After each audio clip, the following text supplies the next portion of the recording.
Welcome everybody to Floss, Paper, Scissor. Today we're going to have a block tutorial, which is a finishing technique brought to you by Julie. I'm Julie, and thank you, Catherine, because I had 4 different intros that weren't working, so thank you very much. Oh, you're welcome.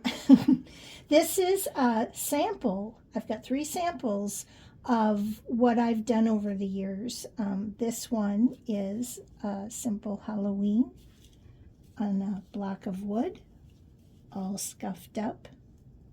Intentionally. Yes, and a little raffia messy bow on there. I believe it's just pinned because I take it off for storage. Love this. Then I have, this is my 2023 ornament that I did for Welcome Stitchery. It's got a little bit of heart hanger in it, and I did that on a thicker piece of wood. Oh, I love the handle. That's the fun of these, are the handles. Trim,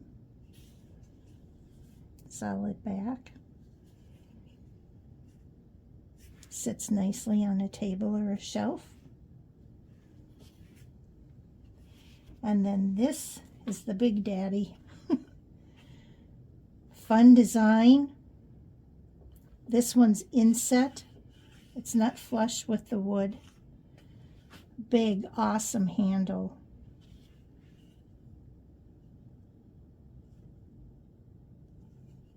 So during the tutorial, I'm going to take you from the very first step to the last on how to create this. So let's get started. The designs we're going to be working with today are from Crafty Blue Bonnet. I fell in love with these designs. I think they're so cute. We've got the Santa, the pumpkin, and then the Frankenstein. So along with these, I will be working with some other pre-stitched items to help advance with the progress. So the first thing you're going to do is determine the size you want your piece. So what I like to do is go just a 1/2 inch beyond on all 4 sides of the stitched area. I like it in kind of tight. Gives the design a chance to breathe, but it doesn't get lost in a large border all the way around. So once you've decided with your stitch size plus your 1/2 inch, that's what we're going to cut the foam core. Foam core is this white board with foam in the middle that'll accommodate your pins for stretch mounting. And this can be bought at any framing store. I'm not gonna lie, a lot of times I use the dollar store, especially for some I'm looking at Catherine, especially for some of the smaller pieces. These are not going in the Smithsonian, so I think we're okay with that. It's the $1.25 store Yeah. where I'm we're from. sorry. It's called the dollar store, Mom. You were right, but It's the Dollar Tree. yes, Where things are dollars. multiple dollars. So I also like to pad my piece, and I use quilt batting. Warm and natural is what I like, and Catherine and I found out that they have warm and white as well if you're doing a pure white piece. But notice how on one side of the warm and natural it looks kind of slubby or I will zoom for speckled. you. Ooh. And the other side looks a little cleaner. I like to have the cleaner side up. And then to attach, I cut it the same size as the foam core. Now this is square, not rectangle, because this is for demo purposes. You just don't want to even be in my head right now with all the things I want to tell you viewers on how to do this. And Catherine goes, just pretend like you're talking to me, Mom. Oh my gosh, this is so nerve-wracking. I like to secure this with a piece of double stick tape or I have an ATG gun, which is an automatic tape gun that I use, but if you don't have all the, like the big girl supplies, you can just use double stick tape. And then you just, that holds it in place so it doesn't shift, because you don't want anything to go around the edge, because that'll take away the crispness. Okay, so that's how you prepare your foam core. Now, you see on Frank, I went a 1/2 inch, which if this is, oh, it's math, Catherine. If this is 28, count a 1/2 inch is 14, right? Yes. So you count out 14 threads and you put a pin. Oh, look, I had red ones all laid out. Then you count out 14 threads and you put a pin. 14 threads and you put a pin. 14 threads and you put a pin. Then what you'll want to do, this is Frank's foam core. You'll want to just make sure that that works, because you know you're going to put a stretch on it. And if you're way over, then you'll think, oh, look, I could go out maybe 2 more threads. You can either run another basting line, or you can remove it and replace it. But you kind of do some dry fitting, so to speak. So I'm happy with that. So what you'll do is, you're using this basting, and it doesn't have to be over 4 threads, under 4 threads. It can be whatever, just so long as it's in the weave of the fabric, because that's your straightness. And I've done this for 100 years because 100, Mom. Yes, because it's so easy to just be like off one fabric thread, and then, oh look, now we're off 2 fabric threads, and then over here, so then Frank is like really crooked. So it's just one of those perfectionist things that I like to challenge myself with. So you start in the dead corner, and you're just going to pin him all the way around.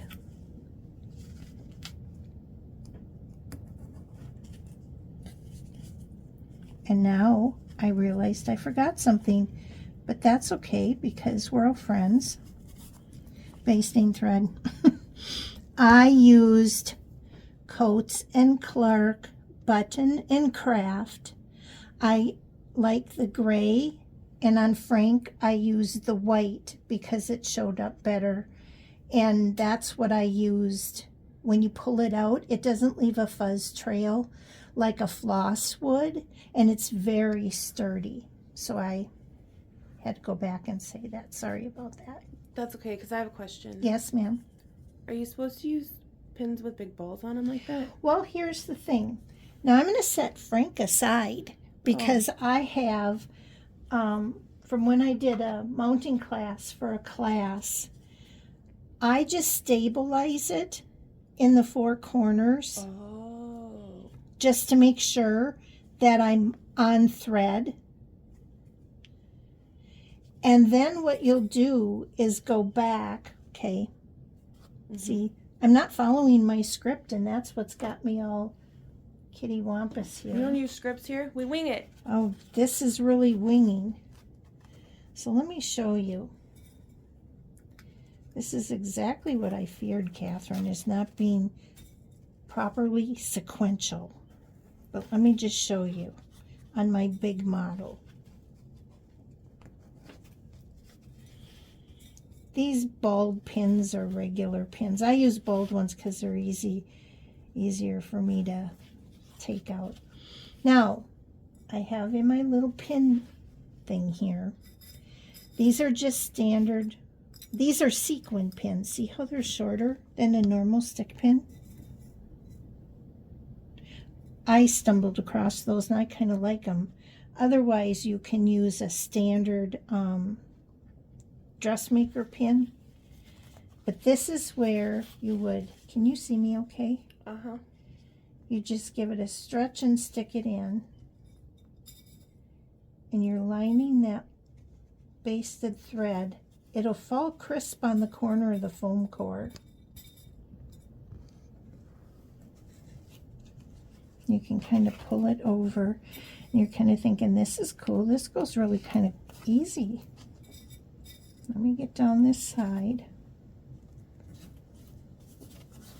See how that line falls right on the edge? Mm-hmm. It doesn't look like it, but when you pull it, because we're going to lace the back. Then when you get to this side, you'll go, oh, well, wait, that's a little tighter pull. You'll have to pull with my soon-to-be better hand. And you'll do that side. And you have to pull it to get it up on that ridge. See how that goes? And you do this all the way around. I don't push these down in tight because when we lace the back, we're going to pull them out because you don't want any pins on the edge. Oops. There we go. I got the fingers down. You don't like it up here? No, not really. You want it smooth. You don't want pins in there because that'll show on the side of your piece. Got it. Got it? Mm-hmm. See how that just follows that thread line just like that, the fabric weave line?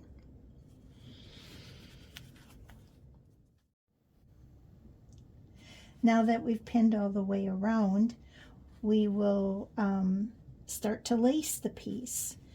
Turn it over, and this is where I like to draw the sides of the piece in first, because when we bring the top down, you'll have that smooth edge on top and not the lumpy back. This will lay smoother on the wood. Count to 3 in your head, Mom, and then we'll start the video. That's what she tells me.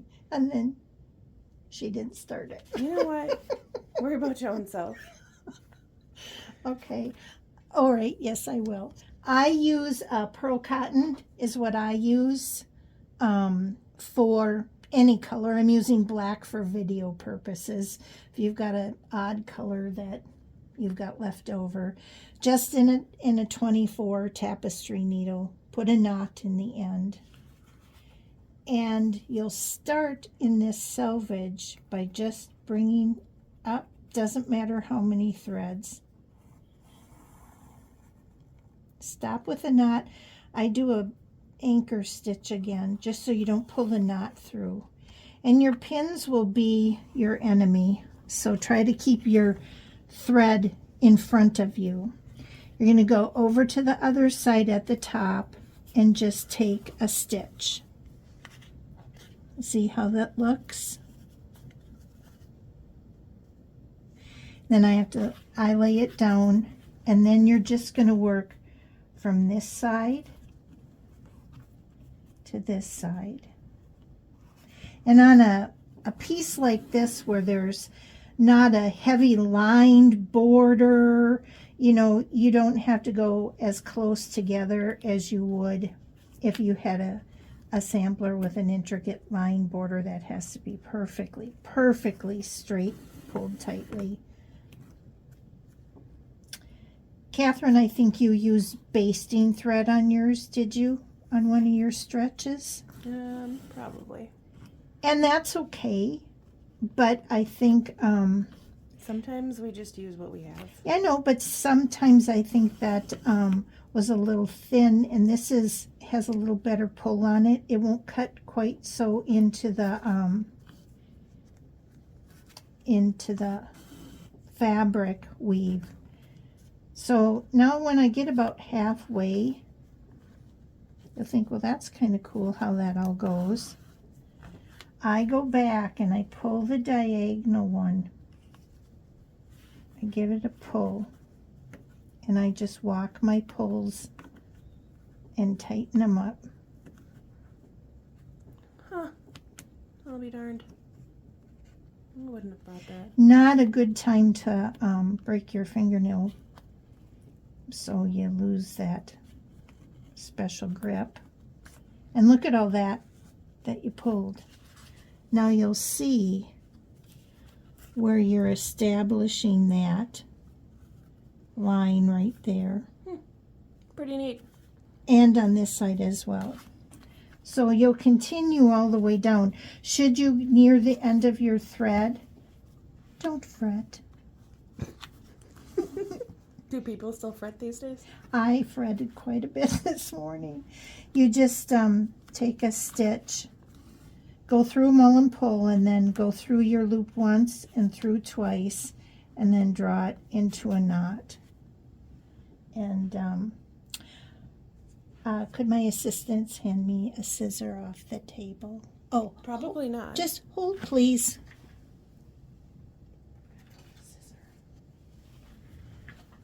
We good?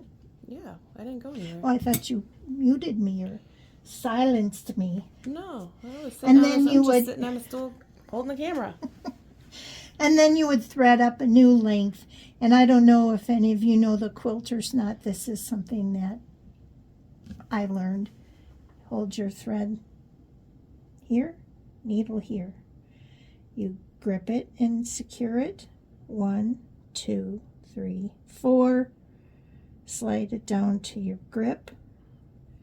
Pull it through, holding it, and you have a really nice knot. Are you kidding me right now, Mom? No.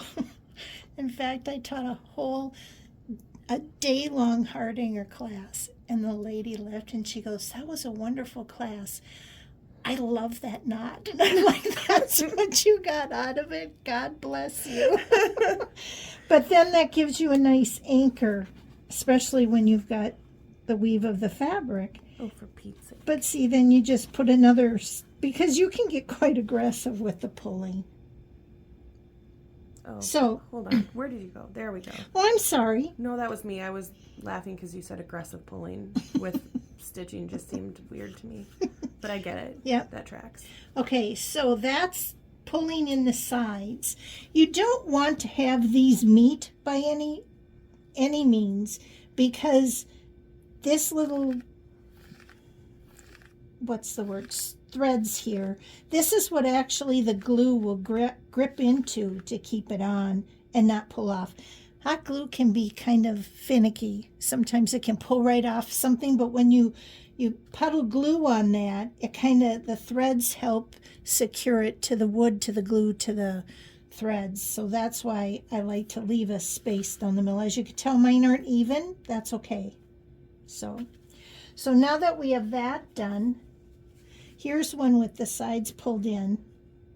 Kind of looks barbaric, but now we're going to bring the top down. And to do that, I do not have my good scissors. You're going to cut right at through the one thickness. You're just going to cut those corner chunks out. I probably could have gone in the weave of the fabric, but I did not. Now we're going to take this in and do like a tight mitered corner and pin it. Wow, that's really a long pin. And just pin it through the foam core. And the same with this.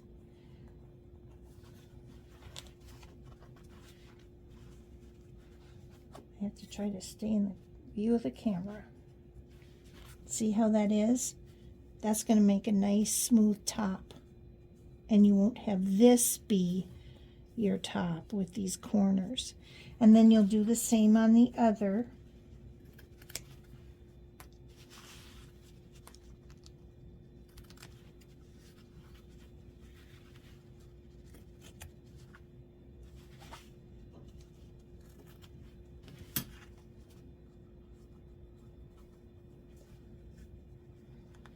And pull that down the best you can.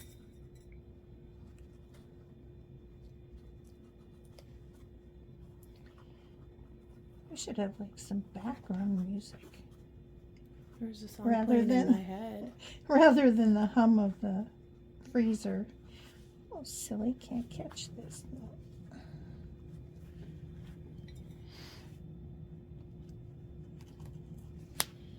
Well, that was really cumbersome. Okay, then I like to take the pin out and pull as tight as I can.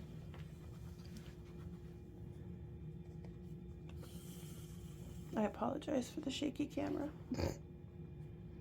It's not like when Dad takes a video, is it? Do we need Dramamine?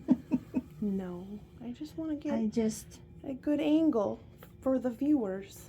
Well, and I told Catherine, I tried once doing an overhead cam, you know, that's going to come right over, and I couldn't do what I was doing and talk at the same time as trying to view on the monitor if I was in. I just couldn't do it. So this is what we're bringing you. We are not what are we? Videographers. Videographers. We're not. Definitely not. We're just girls who want to try to bring you some creative goodness. Share the knowledge in the vault of my mother's brain. It's a scary, dark place. Stop. Pull real tight. And then anchor that. So once you have those two sides anchored, I'm sure there are mounters out there that are cringing, but this, you don't see it. It's the back. This is what works for us. That's right. And under duress, you know, I mean, here, be creative. Finish now. No, I'm not under duress. And you're just going to repeat this all on the back in the same way, unhooking it from all the ball pins and pull. So give it a tug, give it a tug, give it a tug, and you're going to work your way all the way to the end. Just do a tack there on the corner and on here. Okay, now you're going to think, well, that kind of looks like crap. But let me show you. We're just going to set that mess over there. It's not that bad. This is the back of the pumpkin. And I actually put a pressing cloth down and I press it. Because you want this as flat as you can get it. Because that's what's going to, you know, when you put the wood, you want it as flat as you can. That's neat. Yeah, so that's the back of that one. Here's the back of Santa. See how I came down the top, down, and the sides? Sides first, top and bottom last. And then, of course, Frank.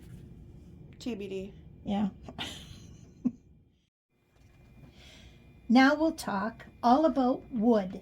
Who would think there would be so much to talk about? Back in the day, I was no stranger to a 2x4. That's what we did a lot of my blocks on. My wood guy says they come in 2x4, 2x6, 2x8, 2x10s, but then they get more expensive. They have a tendency to warp a little bit more, and they're very, very naughty. 2x4s are naughty wood. They're not well-behaved No, wood. they are not. And so we don't use that anymore. We have upped our game. We kicked him to the curb. And now I am no stranger to aspen. It's a clear wood, and it comes... It's clear? It's clear. It doesn't have knots. Oh, I'm It's like not- see-through? Yeah. What? It's good wood. It's not naughty. Sorry, I got confused. This is the paper that's on the 8-inch wide by 1 inch thick by 6 foot piece that's shrink wrapped, and you can get it at your local wood store. Wood stores. We all have wood stores. Lumber stores. Lumber yards. Hardware stores sometimes have lumber. They could. So I like to use aspen. And your width is by however, you know, big your piece is. I think this is what kind of determines what you actually wind up blocking and what you don't. If it's too big, it's the wood gets expensive, because here's the trick. How do you get a big block of wood? Well, you can cut 1, And even though my wood guy says, remember to tell them it's a 1x, but it's not really one. It's like,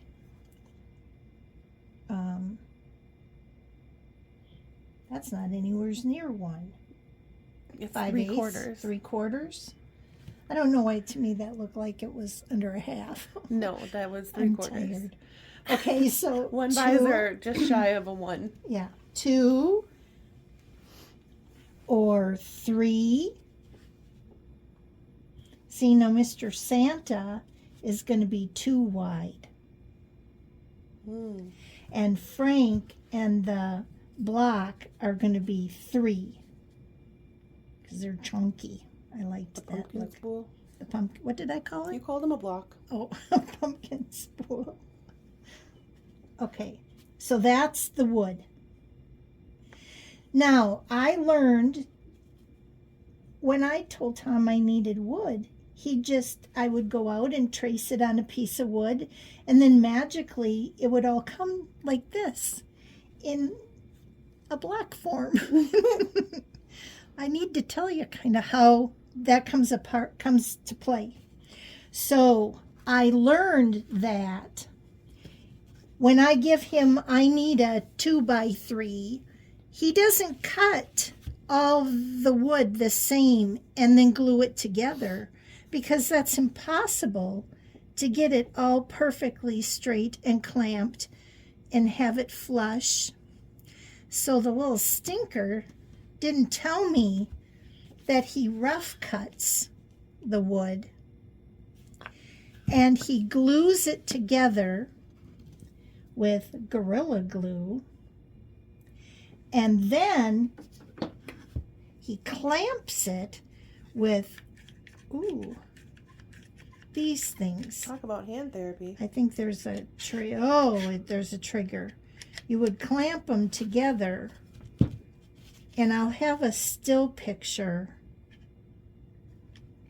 That's kind of fun. I feel kind of manly. Oh goodness.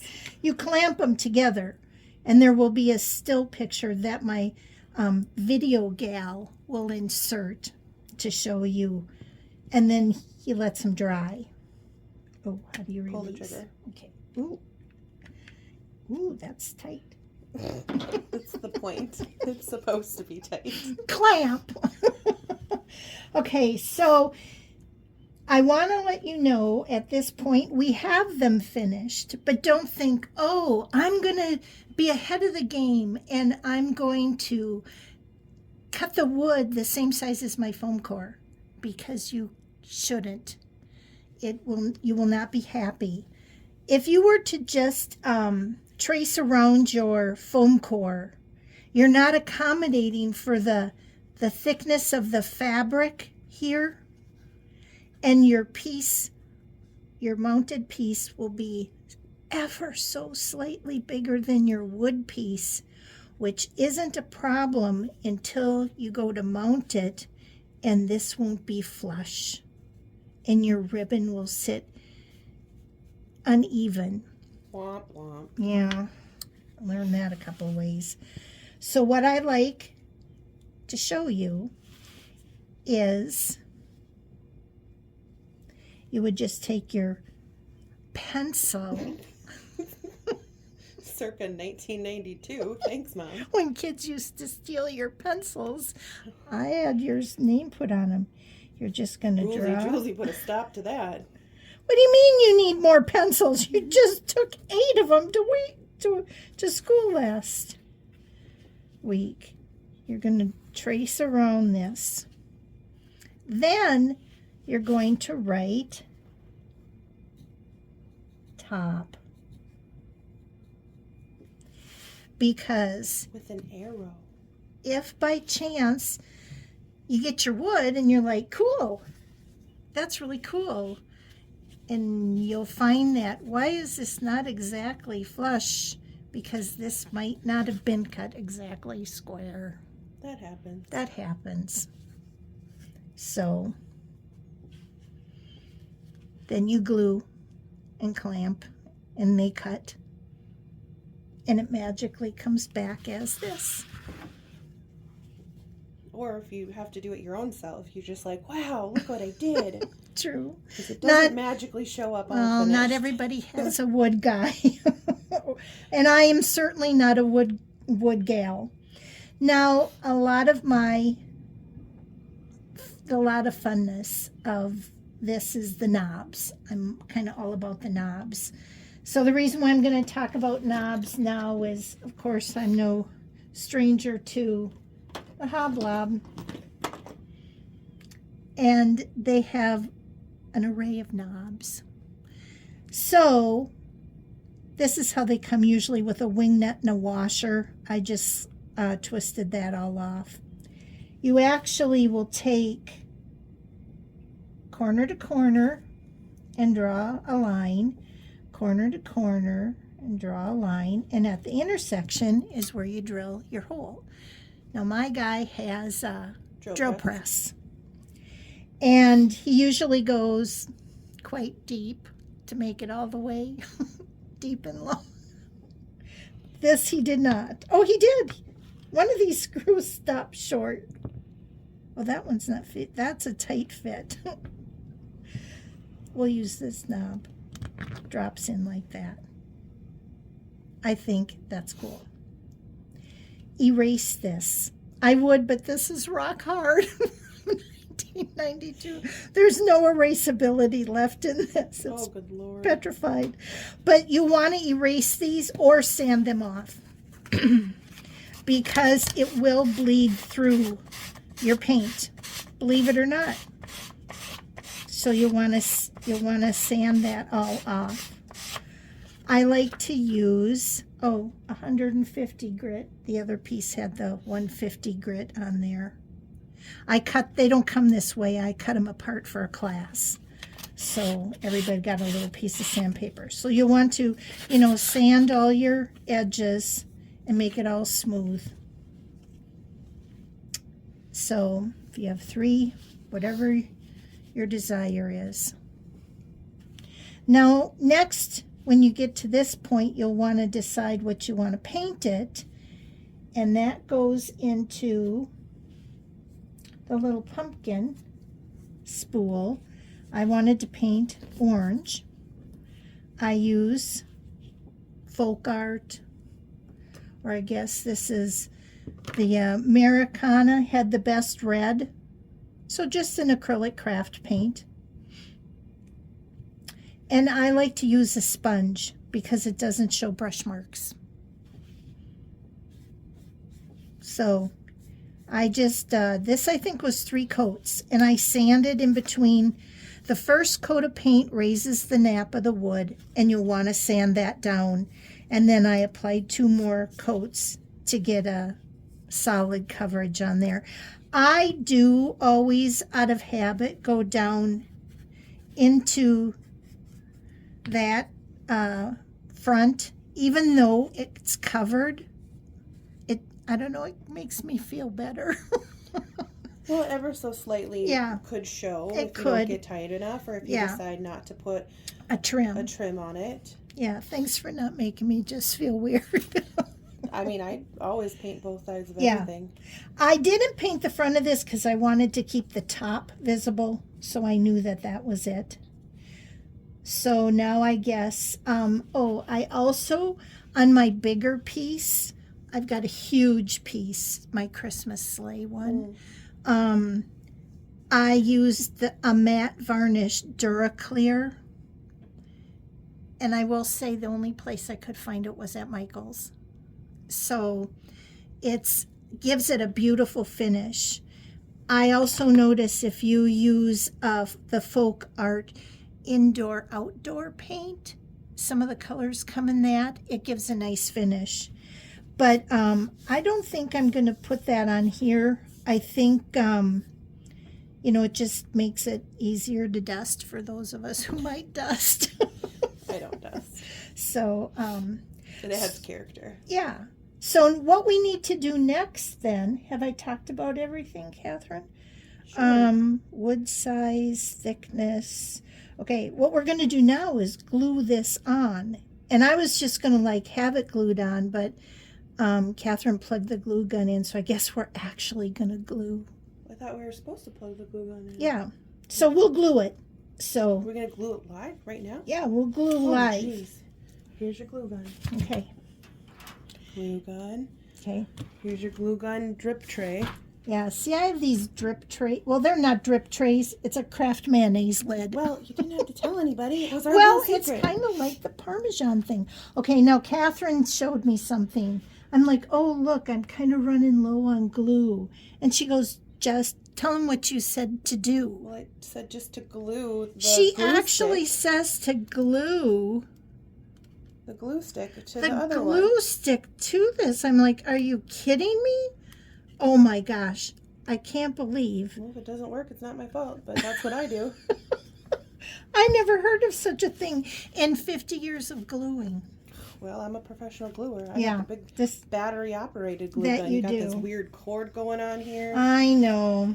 Okay, so what I'm going to do is actually, with my extremely shaky hand, I go all the way around the outside, pump it,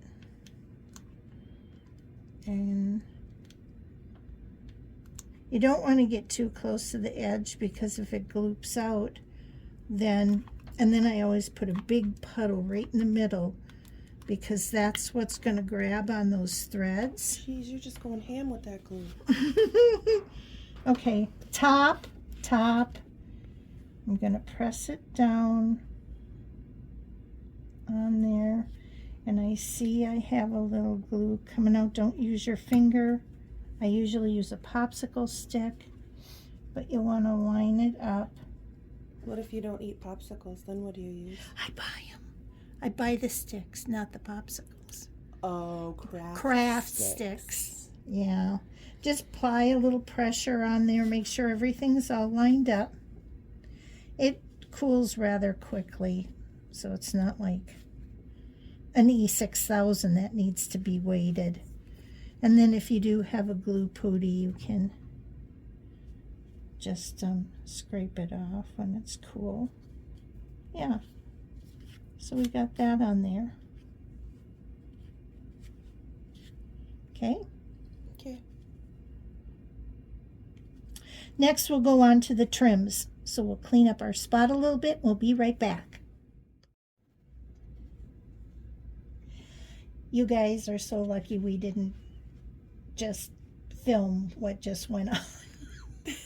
I'll tell you, my mind is 9,000 different places. So I just want to make sure that they get all the information, and it's short of them plugging into my brain. I don't see how that's going to happen. So I'm getting all tangled up in the intimacy of our video right now. I think you're doing great, Mom. Okay. Just keep trucking along. All right. Well, now we're going to talk about finishing, which I sometimes lose sleep over because I'm like, maybe I could do this. Maybe I could do that. A lot of thought goes into what I do. Maybe a little too much thought. Maybe. People might think. But now I've got my block painted. Love the color. And I want him to have a bottom stand, which is a wagon wheel. I love the wood department at the craft stores. Yes. They have little wood unfinished checkers. I love the wagon wheel. It's flat for a good gluing surface, and it just gives it a nice little lift. But we can't glue it on yet because we have to do the ribbon. What? Yep. Depending on how wide your trim is, like, okay, this is the trim I decided to use. And if you're on the bottom, see, I covered up that little glue pooty thing really good. Glue poop. And then with this on the bottom, see how it would cover up? Oh, yeah. Did you zoom in? I am. I see that now. That's why you want to have it prepared, but you want to wait to use it. I also want to talk about, that's the Mr. Pumpkin Spool. My plans for Santa are to have him sit on a candlestick base. Won't that be cute? Oh, he'll be nice and tall. Yeah. Again, can't glue this on yet, especially if you're going to put something in the hole. Okay, let's say you painted it all up, and then I got to put that in there. And then it's like, well, now how are you going to glue your base wobbly on something like that? So the knobs are always the last to go in. I'm not sure if I want a knob. I'll go into my little bag of tricks here. I might use a Christmas tree. Ooh, I like that. Or I might use a giant bell. Also fun. Put him on there. He will be painted red. So I'm not sure. And I didn't drill a hole in the top of my pumpkin because I didn't know what I wanted. I couldn't find a knob I liked that looked pumpkin-y, spooly. So in my little thing here, I have a gourd. Well, it's a gourd stem. It's a gourd stem from the neighbor kids. I get little Ziploc bags sent over from Catherine's house that say Grandma Julie. And I go, what is this? And it's a whole bunch of dead stems they save me. That's a contender. That's fun. I'll have to have my guy sand that down. Or I might just first I was going to put this pumpkin on, and Catherine goes, that's too big. Lift him up a little bit. There we go. That's too big. That's a little too big. So I go, oh, never fear, I have a smaller one. Which is adorable also. So I could glue it on, or being that it's such a big surface, you can just set them on. Maybe I might find a little black cat or something. I don't know. But I didn't want to commit to anything. I didn't want to commit to the hole being drilled because I didn't know. That tracks. And Frank, I'm not quite sure how I'm going to finish Frank. Frank's over in the discard pile. Yeah, Frank is over in the to-done that we done pile. And he, I think he too will have a disc because I'll probably set them side by side. And I think I'm going to do something with bolts, but I'm not really sure. And he'll be painted black. At the end of the video, you'll see all three of them finished. So right now, what I need to do is talk about ribbon. This ribbon has a tendency to fray. Well, don't pull on it then. No, but I'm showing you. Oh, do you want me to zoom in on your fray? No, you can I'm be. Going to. Ooh, it's fraying. You can be very careful, or if you choose, you can use fray check. And you would just put a bead of that on, and then let it dry. It takes like an hour to dry, unless you use hair dryer. But I just Wait, really? Yeah. Oh, I didn't know that. A hair dryer, or that it took that long? It takes that long. Yeah, it kind of wicks in, but it dries clear. And if you were to pre-cut, pre-cut. One time I put it on all the way around. I was going to be a real smarty pants about it. And I pre-cut it, and I fray checked both ends. And I like to pin them and have them hang off my ironing board so they don't wick anything. Because I had some ribbon wick a color off of a pizza box. It got too close. No one shouldn't probably be fray checking by a pizza box. But it was, it wicked the color. I kid you not. So that's... Yep. So lesson learned here, folks. So that's what I did. Don't eat pizza while you're crafting. While you're fray checking. But the whole thing is that when I put this on, I stretched it more than I measured. So when I got done, it didn't match. Because I stretched as I applied, but I didn't stretch as I measured. So now I learned just to go along as I can. Just to work off the spool. Yeah, work off the spool. What do you got over there in your little Jiffy container? Right. In my Jif peanut butter container, I have quick dry tacky glue. Got it. And I like to use a brush. Mainly because I can't squeeze very good. And I always just go around the corner.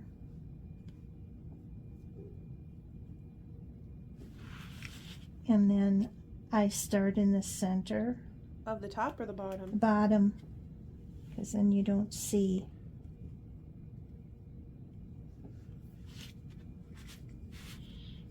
And I don't know, are we gonna film the whole process, or do we kind of get it?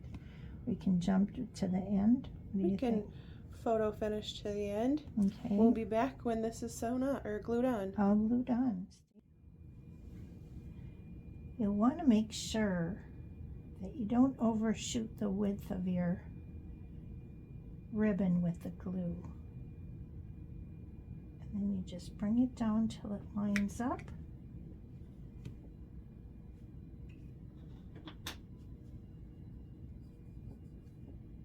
That's a nice bottom. Here it is all the way around. Oh, that finished it off so nice. You overlapped it a little bit on the bottom? Overlapped it. And then I'll use the wood glue on here, and I'll position it in the center. And I don't flip it back over, I just let it dry like that. I'll probably take some painter tape and just secure. It's not going to go anywhere. And the wood glue to wood glue works real well. So that's how that one will be finished. When you've got your block completely painted and your piece mounted and your base glued on, you will adhere your knob by placing a dab of E6000, just the 1/4 inch of this screw, and then you can wiggle it down and position it. Sometimes I've actually run a little bit of glue right at the hole here so it won't squish out, but you can just adhere it like that, and then you're complete. Less is more. Yes, because this is hard to wipe off and this will be fully painted, but you could put just a little there, like that. So there are so many different ways that you can create little creations. How's that for being creative? I do have a love for this. As you can tell, almost every episode I show, oh, look at what I've blocked. And people must think my whole entire house is blocked. But they're seasonal things, and it's a quick, inexpensive way to finish. This I wouldn't have framed. If I framed it, I wouldn't know what to do with it. But to do something like this, I think is really, really fun. And I think I've answered all the questions I think people have asked me along the way. And I hope I haven't forgotten anything. The one thing I did want to say in backing up Catherine with the foam core, I have a professional foam core framer mat cutter that I've had for a very long time. That anyone can use a straight edge and where did we put that? Right here? Oh, please. Can use a straight edge, and I just recently acquired this because Catherine was asking about something to use. This has a ceramic blade on it, and it feels real good in your hands, and this is something you could use with a straight edge to cut foam core as well. You just want to avoid using a scissor because a scissor will crush the foam core and you'll lose that crisp edge on the side. So in recapping this whole afternoon of trying to capture this, I think that's the only thing I wanted to touch base on with. Can you think of any questions you might have, Catherine? No, I think we covered them all. Okay. Thank you for tuning in, and I hope you reference this video and start your own creative journey working with wood. And if you have any other questions that we didn't cover, feel free to put them in the comments. Yes, and we'll address them per comment, or we will certainly talk about it on the next episode of Floss, Paper, Scissor. Thank you so much. Thanks.